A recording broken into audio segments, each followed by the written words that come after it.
With his growing trading empire and newfound wealth, Duras was looking for other ways to expand his earnings. He'd often get tips in the taverns when people had a bit too much to drink. It was there that he learned there weren't enough smiths to provide weapons for all of the armies involved in the wars in Calradia.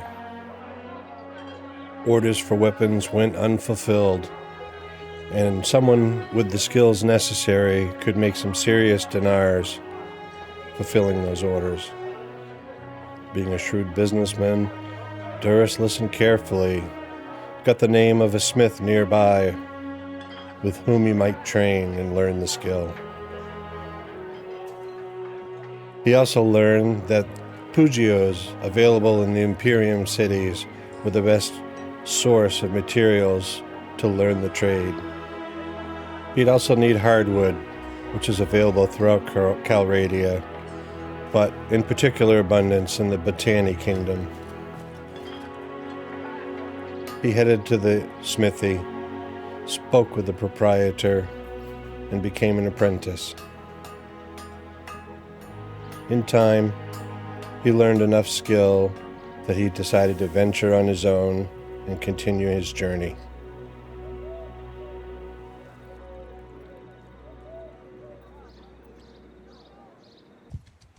Hello, I'm Major Anxiety, and welcome to episode 4 of Duras Anarti's story.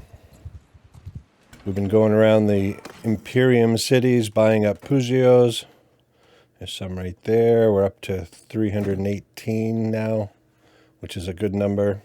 We've got a pretty good supply of hardwood, but we're going to continue this.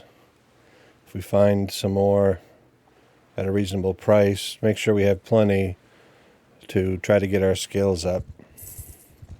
We've done pretty well horse trading. We're up to 56,000. For the most part, we're making positive income per day with our workshops that we've bought. We've got a pretty minimal number of troops. We have been fighting various bandit groups and whatnot, making a little money there, getting some experience. But our goal at this point in this playthrough is we want to get our smithing up to 225. And at 2 of those points on that journey, we'll have attribute points that we can gain, which will make our character stronger for the late game. So we're not going to stop trading while we're doing all of this. We'll still grab horses and pack animals and goods as we're moving around. We'll be multitasking, trying to do a little bit of everything. But soon we're going to focus on smithing, and it's a fairly tedious process, and like some of the other things we've done in this series so far, I'll just show you the highlights and the approach that we're taking, and then I'll move on so that hopefully in the next episode we can focus on our becoming a mercenary and maybe doing some tournaments and things. Start working on our infantry-based skills and our athletics. There are a number of really good smithing guides out there. Flessin 19 has one. Strat Gaming has a couple of them, both in what perks he recommends and smithing in general and how to level it. It actually provides really good XP for your character, so that when you could actually start this at the beginning of a game, unlike at the mid-game where we're at, rather than focusing on riding and bow and trade and then moving to smithing. You could do it right from the get-go. It takes a little bit of time to do that, but the XP gains for your character are really good, so it's an alternate way to start.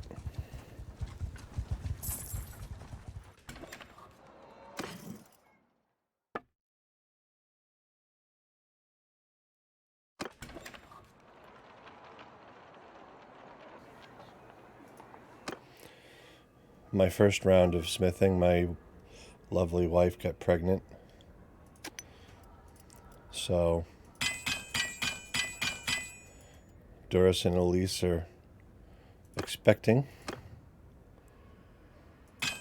Smithing is stamina based and you only have so much.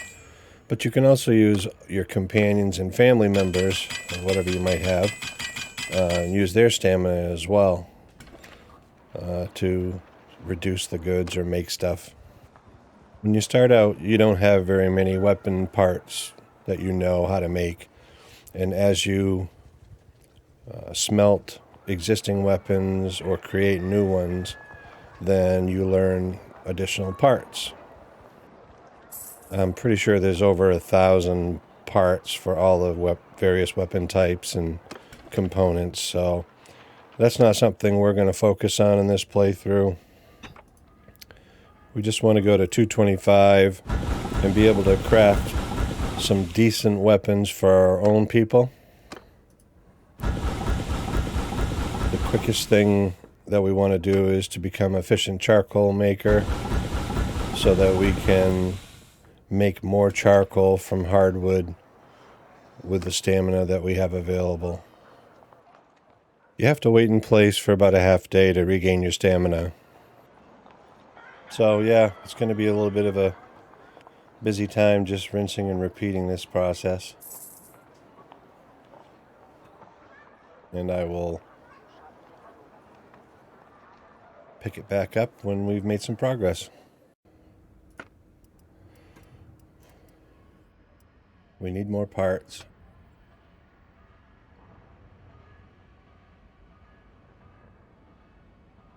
Like the falchion blade. Take the most expensive parts that I have. That don't require wrought iron because I don't have any wrought iron at the moment.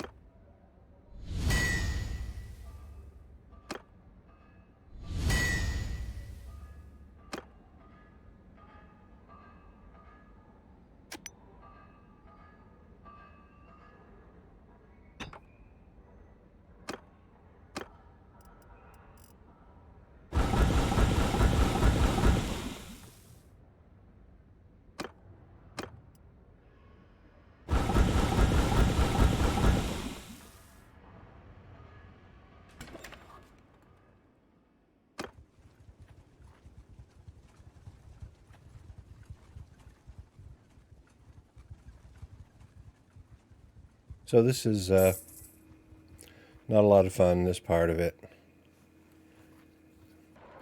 Oops.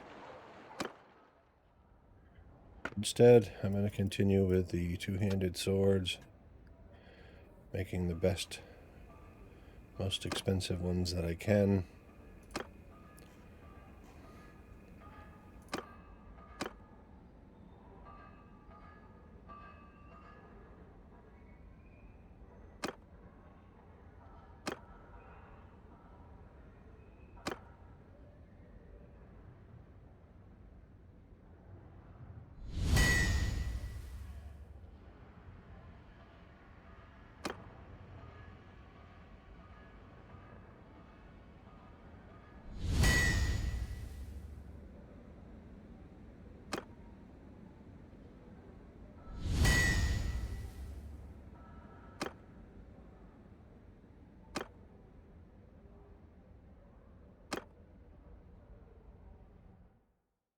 Nice. Got some better grips.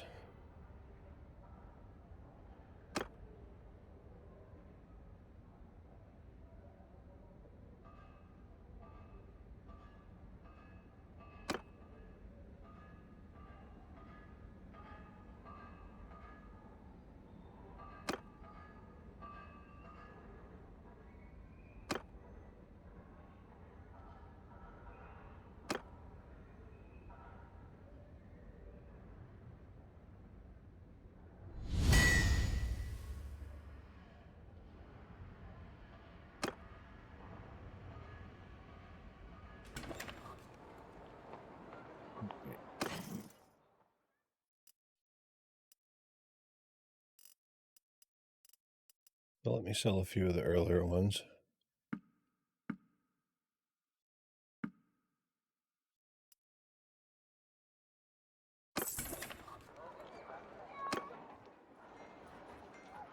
So we're making our money back that we had invested in the materials, which is a good thing. Almost to 100. Really, we're suffering from a lack of parts at the moment.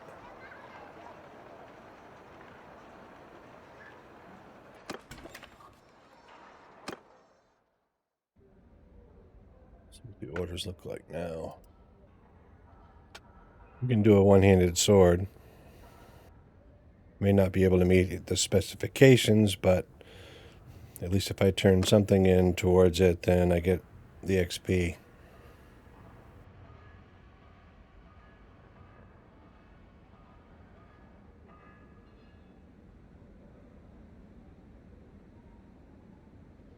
We need wrought iron for that, which kind of tells me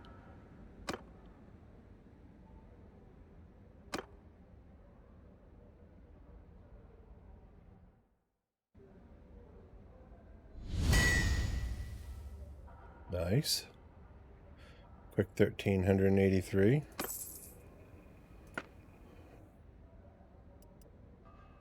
She wants a throwing axe. I still don't have all the parts I need for that either.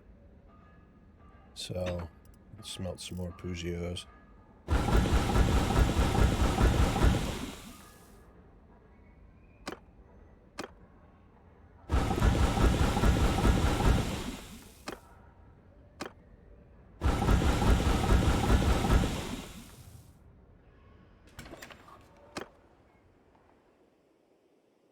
I'd like to get to 100 in smithing here, and then we'll take off and try to sell those in other places.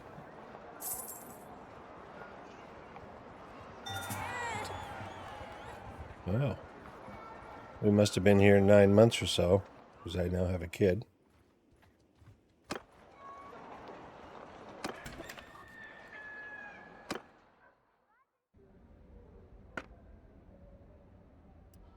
Mace.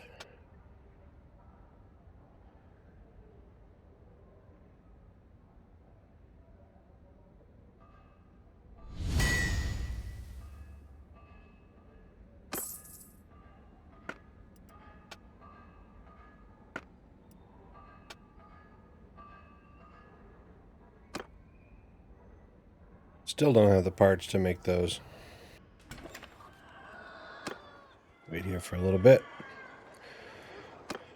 Oh yeah, I did hit 100 in smithing, so I'm going to go to Experience Smith.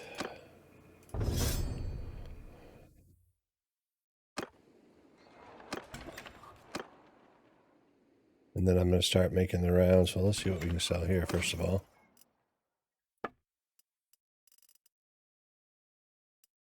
Sell one of those.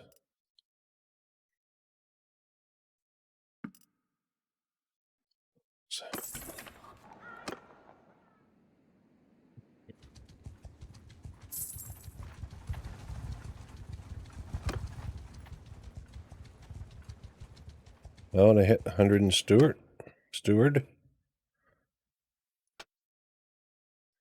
Efficient Campaigner. During Village Rage, you gain an additional food item, 320 loot. Troop wages are decreased by 25% while in an army. Companion wages and recruitment fees are less. Discarded armors can be donated to troops for increased experience.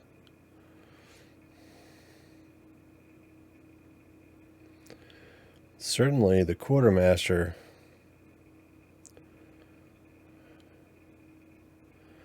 sounds like a really good one. I'm going to do that. Paid and promise. That way, if I have some lobies and we just kill some bandits and whatnot, we can discard the armor. And that will help raise their level. Okay, let's go trade. They've got 58,000 here, so let's get rid of some of the good ones. 10.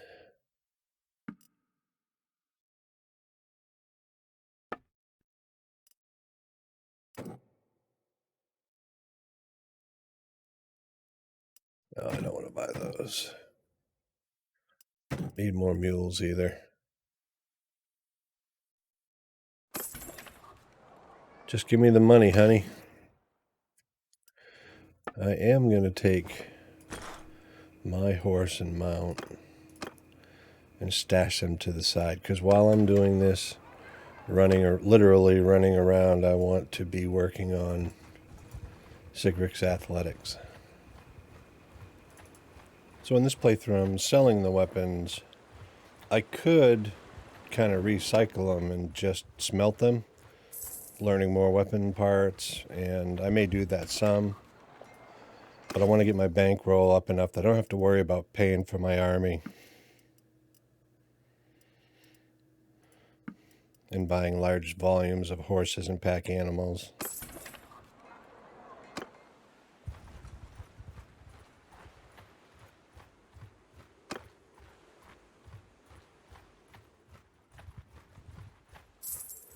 Every little bit helps.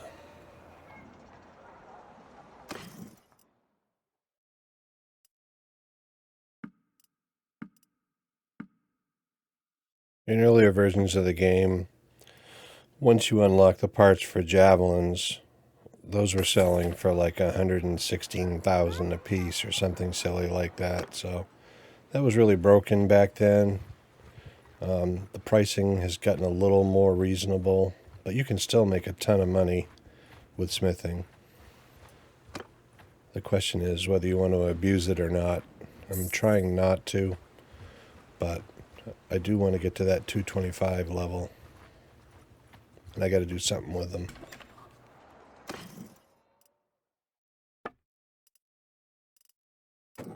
Take their hardwood.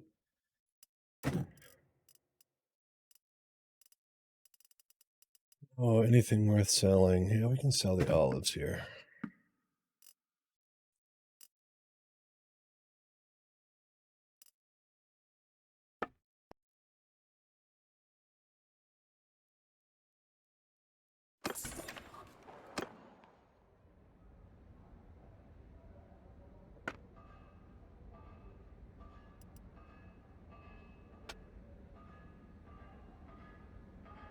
Make a javelin, huh? A lightweight javelin. I don't yet have a javelin shaft, so that's not going to happen. Two-handed sword.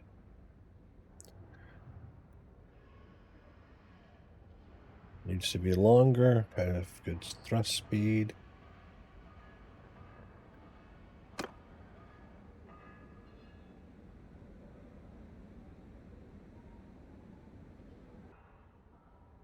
There we go. You're disappointed.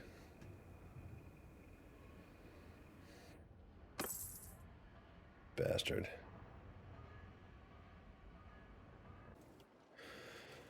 As promised, we have fast forwarded through the repeated smithing activities to make this video a little more succinct and not get caught up in those details. But we've made some really good progress in our smithing, and I just want to take a moment and kind of show you where we are now. We've continued trading horses and pack animals. We have traded goods everywhere we're going. That's not going to stop throughout the playthrough.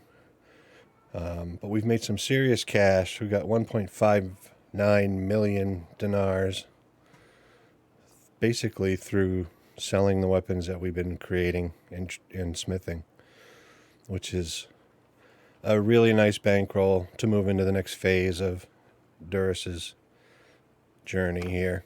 So let's take a look at him. I still have absolutely no skills with melee weapons. Haven't really changed on the bow or riding. Running around on foot hasn't given me a ton of athletic skill. I did get one enough to give myself some more hit points. So that's an area we're going to focus on. But smithing, we made really good progress during the part that's not in the video here. Now I chose for Duras to go through the curious smith, experienced smith, kind of learning how to discover parts when they're creating weapons. I can now make a fine weapon. Actually, I can make better than that. And then I moved to practical smelter. So Duras is the primary smelter for the group as well. Again, as you smelt weapons, you learn parts. And then the first of the two attribute points are available at level 150 in smelting. And for this particular playthrough, I had a choice of either vigor, which are the melee skills, or control, which is the bow skill, and throwing or what have you. I chose to put the attribute point in control, so that I can continue to raise my bow skill. And we're coming really close to level 225, which again was our goal, where we can choose Enduring Smith, which will increase the endurance attribute by 1. So that would affect smithing, athletics, and riding as well. So that's, we're 6 points from there. That'll be something that we'll be going for. I'm not going to focus on it right now for the remainder of this episode, but we're going to work towards that as we progress along and need some more cash or what have you. We are a master smith now. We have a 10% chance to create a masterwork weapon if, the difficulty level's met, which is nice because those generally go for a little more money. Trade, we're up to 222. So we're making really good progress here. We took the granary accountant perk for a decrease in the sell price penalty for food trade goods, which we're spending most of our time trading food, large quantities of food in addition to the horses. So that was a logical choice for us.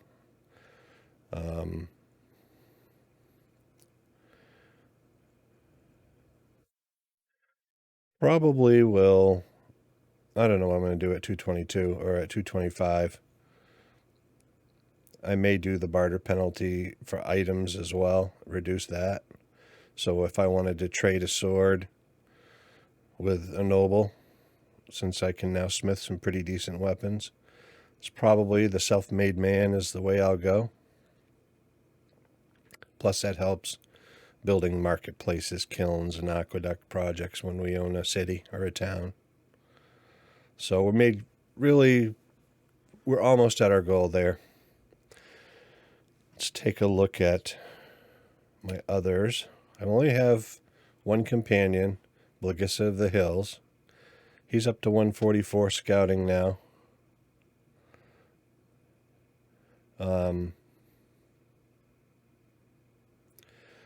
I'd like to get him up to 175 so that I could get him the Beast Whisperer perk as our party scout. What's really cool about that is you have a chance of finding a horse every day when you're riding in the steppes or plains.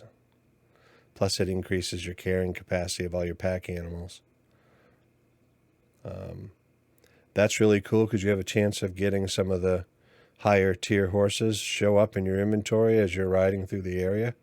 And those can sell for a lot of money. Plus they're really good for you and your companions or family members to ride. So that's where we're focusing on there. He is a crossbowman.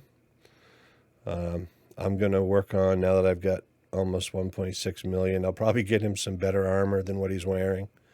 But I'm trying to keep him out of the melee type fights. So Elise, Duras's wife, she's been doing some trade. She's very charming still. Her riding is pretty much where it was. She's been throwing, but she hasn't really been in a lot of combat. We haven't been doing a lot of combat, so she's been doing some smithing and helping process materials. We chose efficient charcoal maker for her. And if I go back to Blagissa, I'm having him be go along the bottom part of the tree here so that he can smelt iron more efficiently, steel. So you can either choose, finding parts or refining materials. He's going to be my materials refiner. And as I get additional folks, I'm going to have them do that as well. And actually, I'm going to give him a point there since he had one in smithing. All right. Let's look at the clan for a moment. Apply those. So while doing this smithing, Duras has aged. He's now 25 years old. We started this playthrough at 20 years old, so it took 5 years to get to where we're at now. Haven't made a lot of friends yet other than my father-in-law. During the long stays in the smithy and waiting for stuff, we've had 2 kids while we've been getting that all up. So I have 2 male heirs, an heir and a spare. That's cool, depending on how this playthrough goes. And yeah, if I look at, we've only got 2 workshops right now. We've got a brewery in Ep04, a wool weavery in Galland. I've got room for 2 more, so we'll be looking at probably a couple more wool weaveries over in the Saka area, because wool weaveries really are the best earners. But just with these 2, with my small party, I'm able to pay my daily wages, so that's really cool. No fiefs. I can have up to 5 more companions, which I will look for appropriate companions as we start moving. I need to get someone who's a surgeon, and I need to find someone who's going to be my engineer. As you can see, right now Elise is the surgeon, but that's not going to be her specialty. Eventually I'll be putting her in as a governor. So anyway, that's where we're at now. We're in a pretty good position. For the last part of this episode, we'll start taking on some fights with various bandits. We're going to do some more trading still. We're going to do tournaments so that we can start working on our melee skills. I will probably head up to the battalion area here and work on my 2-handed skills. Plus, I already have bow skills up there. And the battalion area, a lot of their tournaments involve 2-handed weapons and bows, which is kind of cool. So let's do that right now. I've got enough money, I'm not going to bet on anything. I'm just going to do the fights. And again, I'll do these repeatedly as we're continuing our trade routes and once we're a mercenary and we start fighting.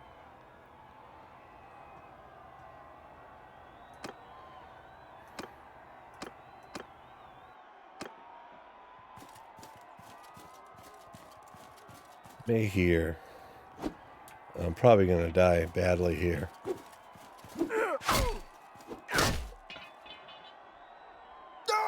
Take that! Yeah, okay.